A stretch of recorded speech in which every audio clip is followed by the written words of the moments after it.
Mari kita berdoa. Bapa di surga, kami bersyukur kepadamu pada pagi hari ini. Engkau memanggil kami untuk bersekutu kepadamu, dan Engkau memberikan kami kesempatan yang begitu indah ya Tuhan. Kami boleh bersyukur karena Tuhan memampukan kami, menguatkan kami, sehingga kami boleh terhindar dari segala kesibukan kami. Karena firman-Mu juga telah berkata kepada kami, bahwa kami sebagai anak-anak Tuhan tidak boleh menjauhkan diri dari persekutuan-persekutuan, dari ibadah-ibadah kami. Oleh sebab itu Tuhan, Engkau tahu setiap kerinduan kami. Kami ingin selalu dekat dengan-Mu Tuhan. Kami ingin selalu ada bersama-Mu Tuhan di dalam memimpin kehidupan kami. Karena seringkali dalam hidup kami ini ada kekhawatiran, ada ketakutan, bahkan kami seringkali memikirkan ketidakpastian di dalam kami menjalani kehidupan kami. Oleh sebab itu berkati hamba-Mu, berkati jemaat, biarlah pagi hari ini kami bisa dilawat oleh Tuhan, dan kami pun percaya Engkau hadir di tengah-tengah kami pada pagi hari ini. Berkati kami semua Tuhan, biarlah firman-Mu bisa tersampaikan kepada kami sesederhana mungkin, dan boleh menjadi berkat, dan boleh kami lakukan dalam kehidupan kami. Di dalam nama Tuhan Yesus kami berdoa. Amin. Shalom Bapak Ibu. Sehat-sehat semua? Puji Tuhan. Ada masalah? Oh, banyak ya. Ya, kita itu sebetulnya selalu ada masalah ya.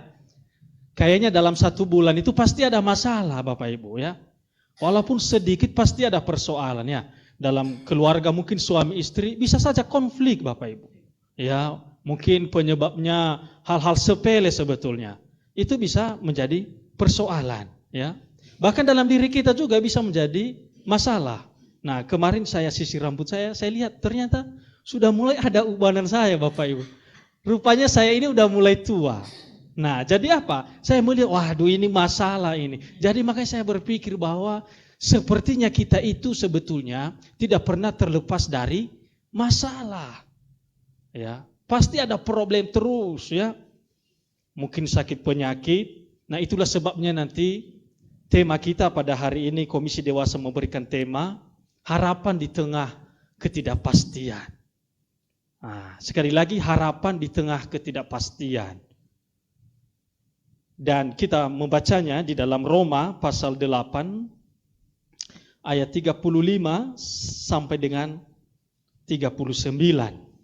Siapakah yang akan memisahkan kita dari kasih Kristus? Penindasan, atau kesesakan, atau penganiayaan, atau kelaparan, atau ketelanjangan, atau bahaya, atau pedang?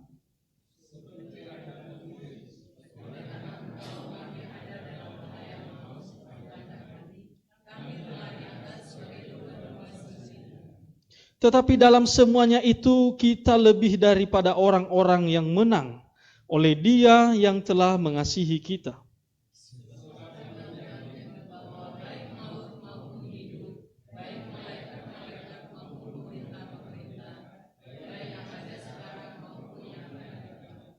Atau kuasa-kuasa, baik yang di atas maupun yang di bawah, ataupun sesuatu makhluk lain, tidak akan dapat memisahkan kita dari kasih Allah yang ada dalam Kristus Yesus Tuhan kita. Amin untuk pembacaan firman Tuhan. Bapak Ibu yang saya kasihi di dalam Tuhan, dalam berbagai tantangan penderitaan seringkali kita berpikir, apa sih keuntungan saya menjadi seorang yang percaya atau beriman kepada Tuhan? Kadang-kadang kita membandingkan diri kita dengan orang yang tidak beriman, Bapak Ibu. Ya, kita membandingkan hidup kita seakan-akan tidak ada bedanya, Bapak Ibu. Ya, benar enggak sih, Bapak Ibu ya? Saya pernah berpikir seperti itu, Bapak Ibu. Bahkan saya pernah berpikir sama orang yang sama dengan saya, ya, teman-teman saya di kampus dulu yang mungkin malas persekutuan ya, tapi rasanya hidupnya baik-baik saja. Tapi seringkali saya melihat, loh, kenapa seperti ini? Apa sih keuntungan kita mau menjadi orang percaya ini? Sepertinya tidak ada keuntungan. Ya, tidak ada keistimewaan kita. Dan saya kira ini adalah pertanyaan setiap orang, ya. Seperti tadi kalau misalnya Pak Nelson berkata, mengapa sih Pak Piro ini tidak disembuhkan oleh Tuhan? Ada apa? Kan ini juga menjadi pertanyaan-pertanyaan kita dalam setiap pergumulan kita. Di dalam setiap persoalan-persoalan yang kita alami, Bapak Ibu.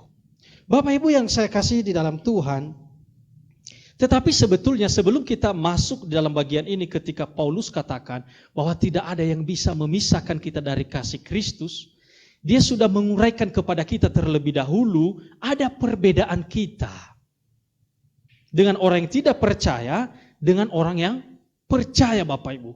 Karena sebelum dia katakan tidak ada yang memisahkan kita dari kasih Kristus, maka dia harus mengungkapkan ini dulu di pasal atau di ayat-ayat sebelumnya supaya kita paham apakah itu kasih. Apakah itu kasih? Maka dia memberikan perbedaan kepada kita, misalnya di dalam Roma pasal 8 ayat 26-27, di sana dikatakan Roh Kudus menolong kita dalam berdoa. Jadi dalam pergumulan kita, mereka yang bergumul akan masalah, tidak ada yang menolong mereka. Tapi Paulus katakan orang percaya, ada Roh Kudus yang menolong kita di dalam kita berdoa. Lalu kemudian di dalam ayat 28-30, di sana juga dikatakan bahwa Allah bekerja dalam segala sesuatu untuk mendatangkan kebaikan bagi orang-orang pilihan. Nah, ini salah satu perbedaan kita, Bapak Ibu. Yang pertama tadi, bahwa Roh Kudus menolong kita dalam pergumulan kita. Sehingga Roh Kudus menguatkan kita, memberikan penghiburan kepada kita di tengah-tengah kesedihan kita, di tengah-tengah tantangan kita. Lalu dia katakan bahwa segala sesuatu itu ternyata Allah bekerja dalam setiap peristiwa, Bapak Ibu. Ya. Kadang-kadang kita memakai standar ganda. Kalau kita hidup baik, Tuhan menolong kita. Tapi kalau kita misalnya jatuh, seakan-akan Allah tidak ada. Seakan-akan Allah tidak turut dalam setiap peristiwa itu. Seakan-akan hanya sebatas kita berkata, Tuhan mengizinkan itu terjadi. Tapi kita tidak lihat di balik itu bahwa ternyata Allah bekerja.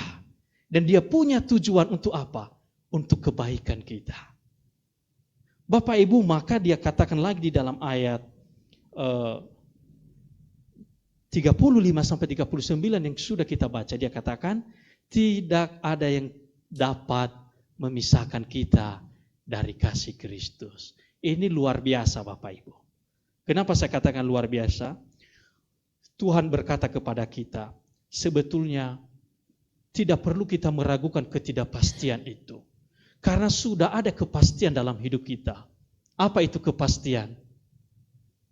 Apa? Keselamatan di dalam Kristus Yesus. Paulus berkata kepada kita, kalau engkau sudah memiliki kepastian ini, sebetulnya engkau tidak terlalu berpikir, terlalu khawatir tentang hidup ini. Tentang ketidakpastian ini. Karena lebih dulu kita sudah menerima kepastian itu di dalam Kristus. Tetapi kalau kita tidak bisa melihat bahwa ini adalah mutiara yang begitu berharga keselamatan ini, maka itulah yang membuat hidup kita terombang-ambingkan. Maka Paulus katakan, firman Tuhan melalui Paulus, bahwa sebetulnya kita sudah terima apa yang seharusnya kita terima. Kita sudah terima apa yang seharusnya kita cari. Dan itu sudah cukup untuk apa? Melampaui segala apa yang kita alami dalam dunia ini. Jadi mesti kita harus melihat dulu bahwa keselamatan itu adalah anugerah yang begitu besar. Bapak Ibu yang saya kasih di dalam Tuhan, memang secara manusia kita berpikir bahwa ada ketidakpastian dalam hidup ini, ya. Hidup ini ibarat yang mendayung di tengah lautan, Bapak Ibu. Kalau kita melihat lautan itu, kadang-kadang ada ombak. Kadang-kadang dia tenang. Kadang-kadang dia menerpa hidup kita. Kadang-kadang dia menggoncangkan perahu kita, Bapak Ibu. Menggoncangkan kapal kita, Bapak Ibu. Kadang-kadang kita diombang-ambingkan Bapak Ibu. Dan itu adalah gambaran hidup kita Bapak Ibu. Ya. Salah seorang teman saya pernah bercerita kepada saya, pemuda di tempat saya pelayanan dulu waktu praktek lapangan. Dia berkata bahwa sebetulnya seandainya Tuhan memuluskan hidup saya ini, mungkin saya tidak memilih Tuhan, tapi saya lebih memilih hidup mulus gitu. Tidak ada sakit penyakit, tidak ada penderitaan, tidak ada masalah. Kenapa? Karena pikirannya dia hanya berpikir apa yang dialami dalam dunia ini. Dia menolak gelombang kehidupan. Dia menolak ombak laut, padang gurun yang menjadi salib yang harus kita pikul dalam hidup kita. Tetapi Bapak Ibu, Paulus menguraikan kepada kita, kalau Bapak Ibu membaca di dalam ayat 35, dia katakan tadi, siapakah yang akan memisahkan kita dari kasih Kristus? Penindasan atau kesesakan atau penganiayaan atau kelaparan atau ketelanjangan atau bahaya atau perang. Bapak Ibu, yang membuat kita bisa terpisah dari kasih Kristus itu bisa juga jangankan penganiayaan, penindasan, tapi rasa lapar juga Bapak Ibu bisa memisahkan kita dari kasih Kristus secara pikiran manusia. Ya, kalau orang tidak makan 1 minggu, 2 minggu, oh dia sakit, dia salahkan Tuhan, dia marah kepada Tuhan, bahkan dia bisa undur imannya Bapak Ibu. Makanya kalau kita bisa melihat orang itu yang berat pergumulannya, harusnya orang ini semakin dekat dengan Tuhan. Tapi pada faktanya tidak seperti itu Bapak Ibu. Perhatikan orang yang begitu berat pergumulannya, yang imannya tidak kuat, dia semakin hari semakin jauh dari Tuhan. Semakin hari semakin jauh dari Tuhan. Karena baginya penderitaan itu diukur seberapa besar kasih Allah. Ini persoalan kita. Kadang-kadang penderitaan itu kita mengukur kasih Allah. Kadang-kadang jawaban doa yang belum dijawab oleh Tuhan, kita mengukurnya dengan kasih Allah itu kepada kita. Sehingga ketika penderitaan terus, sehingga pergumulan doa kita tidak dijawab oleh Tuhan, maka kita mulai berpikir, Allah tidak mengasihi saya. Nah ini problem kita. Tapi Paulus katakan, tidak seperti orang mengajarkan kemakmuran. Paulus mengaku realitas, bahwa dalam penderitaan, ya, dalam penganiayaan, bahkan dalam banyak hal, itu semua tidak bisa memisahkan kita dari kasih Kristus. Bapak Ibu, apa maksudnya tidak bisa memisahkan kita dari kasih Kristus? Yang tidak bisa memisahkan kita dari kasih Kristus adalah bahwa Yesus telah mengaruniakan anaknya yang tunggal kepada kita. Ini kasih yang begitu besar. Kalau Allah saja menganugerahkan anaknya, mengaruniakan anaknya kepada kita, orang yang ia kasihi disalibkan di atas kayu salib. Tidak mungkin Allah tidak menyertai kita dalam kesulitan kita. Kalau kita melihat di dalam ayat 36, oleh karena engkau kami ada dalam bahaya maut sepanjang hari. Kami telah dianggap sebagai domba-domba sembelihan. Ini dikutip dari Mazmur pasal 44 ayat 23. Ini menunjukkan kepada kita bahwa sebetulnya penderitaan itu sudah terjadi jauh sebelum ini. Sebelum kita lahir dalam dunia ini. Sudah dialami oleh mereka. Tetapi meski mereka mengalami penderitaan, tetapi mereka tetap percaya bahwa Allah bersama dengan mereka. Bapak Ibu yang saya kasih di dalam Tuhan, penderitaan itu tidak pernah memisahkan kita dari kasih Allah. Buktinya apa? Allah telah mengaruniakan anak yang tunggal kepada kita. Itu kasih Allah yang begitu besar. Oleh sebab itu, ketika kita menangis, meneteskan air mata, masalah datang bertubi-tubi, ingat kasih Allah yang begitu besar itu. Mungkin kita selangkah mau meninggalkan iman kita, undur dari iman kita. Kembalilah ingat bahwa kasih Allah itu begitu besar. Kita tidak bisa mengukur penderitaan itu dengan kasih Allah. Bapak Ibu, ada seorang misionaris bernama Corrie ten Boom. Orang ini waktu ada di Belanda, waktu pemerintahan Nazi itu yang begitu mengerikan Bapak Ibu, dan dia adalah orang Kristen, perempuan yang taat Bapak Ibu. Lalu dia menyembunyikan orang Yahudi supaya apa? Supaya tidak dieksekusi mati atau dianiaya. Dia sembunyikan di balik dinding kamar tidurnya Bapak Ibu. Dan itu berjalan bertahun demi tahun Bapak Ibu. Dan banyak orang yang diselamatkan olehnya. Ya, orang Yahudi, orang Kristen, banyak yang terselamatkan.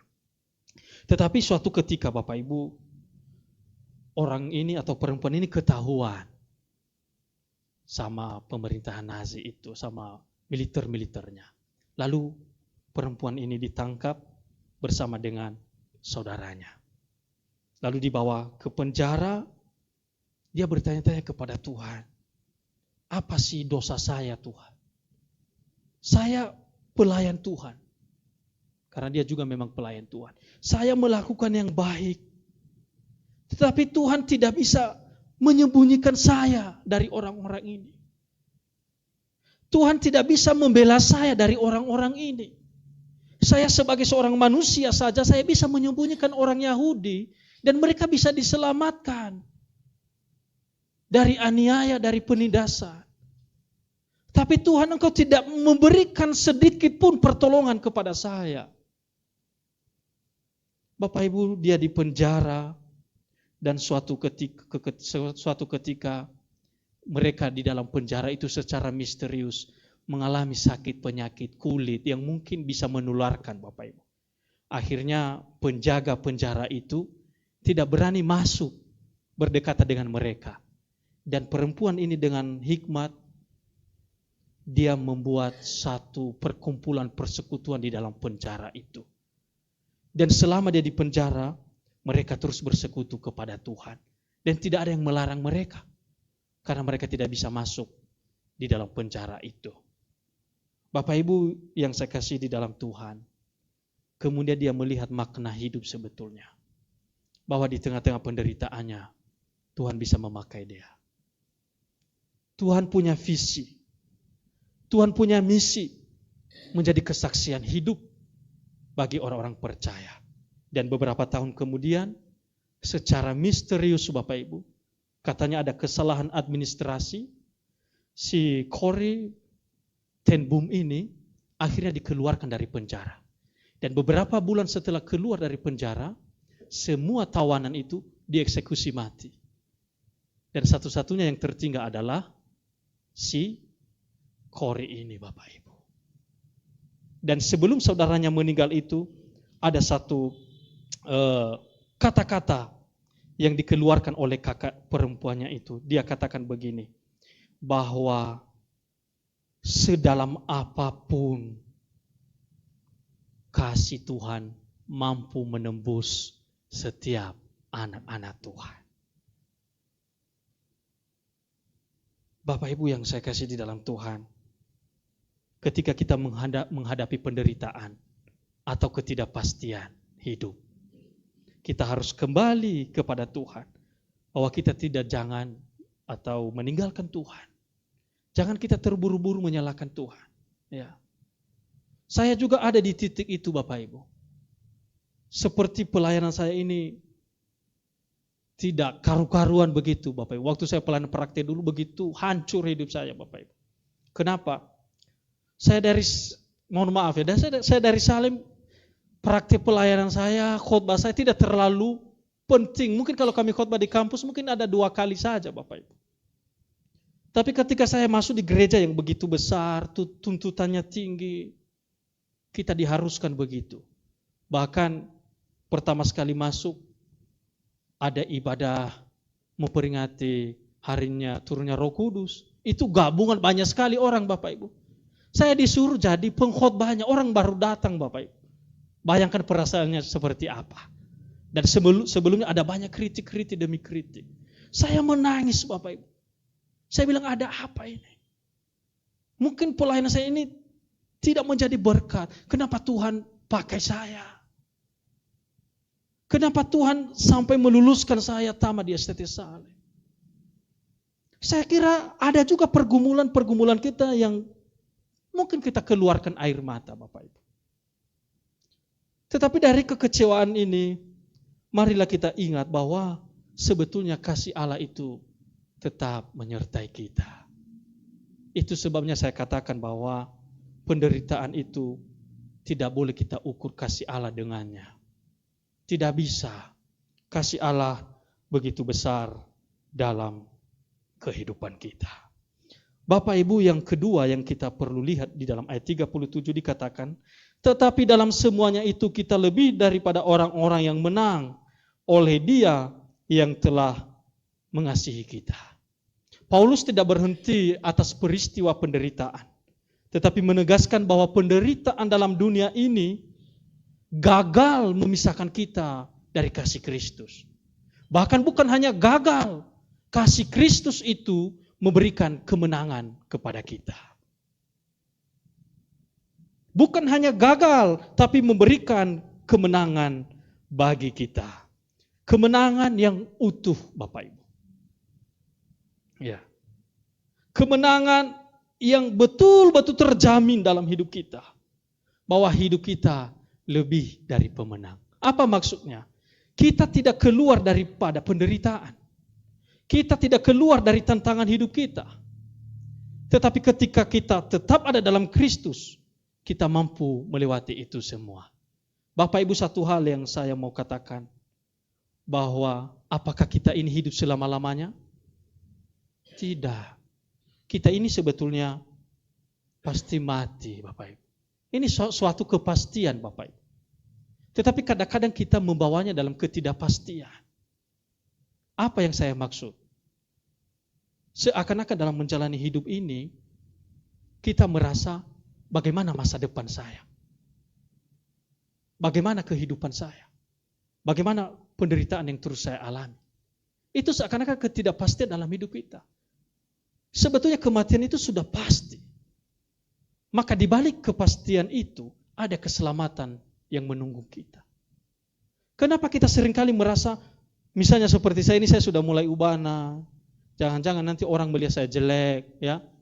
Makanya jangan salah kalau kita itu, kalau rambutnya sudah mulai putih, ya kita kasih warna-warni. Itu tidak masalah, Bapak Ibu, ya, tidak masalah. Tapi itu menunjukkan bahwa kita sebetulnya tidak menerima keadaan kita sebetulnya. Ya, itu tidak masalah, saya bilang, ya. Misalnya kita jatuh sakit, tidak masalah kita ke rumah sakit.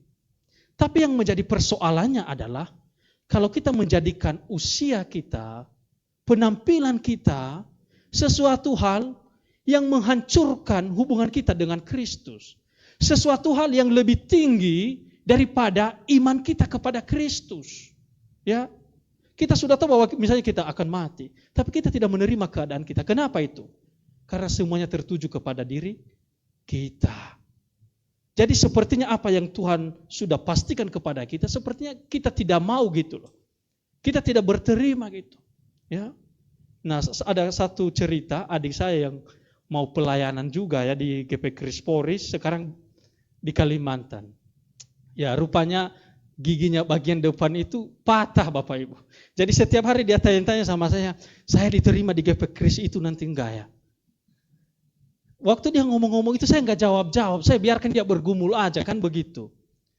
Suatu saat saya pusing karena dia tanya-tanya saya terus, saya tanya, emangnya kamu kenapa sih? Karena gigi saya ini patah katanya. Jadi adik saya ini, dia meragukan dia tidak diterima, bukan karena dia tidak mampu pelayanan sebetulnya. Tapi ada sesuatu dalam penampilannya, Bapak Ibu.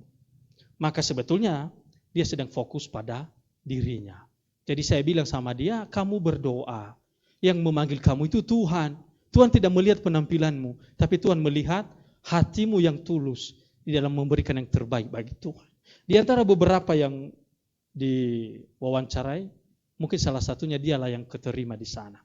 Jadi saya bilang sama dia bahwa kamu tetap berdoa kepada Tuhan. Percaya sama Tuhan. Tetapi yang namanya manusia, Bapak Ibu ya, pasti selalu melihat dirinya. Nah, Paulus katakan bahwa penderitaan itu menghancurkan memang tubuh kita. Makanya dia katakan di dalam surat-suratnya yang lain, sekalipun tubuh kita ini dihancurkan, tapi iman kepada Kristus tidak pernah bisa dihancurkan. Bapak Ibu, ada seorang jemaat di tempat saya juga melayani dulu. Dia menangis terus Bapak Ibu. Dia menangis, hamba Tuhan bertanya kepadanya, apa yang sedang terjadi? Ternyata anaknya memiliki usaha lalu bangkrut. Anaknya membeli sebidang tanah, ternyata itu sengketa. Dan semua anaknya sudah habiskan semuanya di situ. Dan sepertinya anaknya mau mengakhiri hidupnya. Tetapi suatu ketika dia berdoa kepada Tuhan. Dan dia ingat bahwa sebetulnya Allah selalu mengasihinya. Bapak Ibu, kalau Bapak Ibu mendengar lagu, kalau di Helios Humnos kita di nomor 205, Nyamanlah Nyawaku, itu diciptakan lagu itu yang berjudul It's Will With My Soul. Dan diterjemahkan dalam beberapa versi Bapak Ibu. Lalu ada kejadian yang tragis di balik lagu itu. Ya, seorang yang bernama Horatio Spafford, dia mengalami persoalan dalam hidupnya. Ya, pada tahun 1871 ia mengalami masalah yang begitu berat. Orang ini adalah pelayan Tuhan Bapak Ibu. Dia berikan semua yang terbaik bagi gereja. Dia gereja Presbyterian. Hartanya dia berikan untuk gereja. Karena dia adalah orang yang di sana waktu itu wartawan senior, pengacara senior, dan punya properti begitu banyak. Tetapi pada tahun 1871, ia kehilangan putranya karena demam berdarah. Ketika dia kehilangan itu Bapak Ibu yang saya kasih di dalam Tuhan, di waktu yang sama juga tempat dia tinggal di Chicago itu terbakar habis. Semua properti yang begitu mewah ludes terbakar Bapak Ibu. Apakah Bapak Ibu kalau terjadi seperti ini tidak meneteskan air mata? Orang yang banyak hartanya dia kasih kepada Tuhan. Lalu 2 tahun kemudian Bapak Ibu yang saya kasih di dalam Tuhan, dia menghadiri pelayanan sahabatnya yang bernama Dwight L. Moody. Dia berjalan bersama dengan istrinya. Anak perempuannya ada 4. Bersama istrinya dan dia, berarti mereka 6 orang. Waktu mereka mau berangkat Bapak Ibu, ada telepon yang mengatakan bahwa bisnisnya sedang bermasalah. Lalu dia batalkan perjalanannya ke sana. Lalu dia mengutus istrinya pergi menghadiri acara itu. Sahabatnya sekaligus pendeta di sana. Bapak Ibu tahu apa yang terjadi? Kapal mereka mengalami kecelakaan.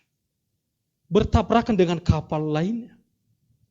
Dan istrinya itu memeluk anaknya yang masih kecil-kecil itu, 4 orang putrinya. Dengan meneteskan air mata dia berkata, Tuhan, kami sudah mengikuti semua apa yang Kau lakukan. Tetapi karena tidak mengalami pertolongan Bapak Ibu. Karena katanya itu terjadi 15 menit Bapak Ibu. Sudah langsung hilang semuanya.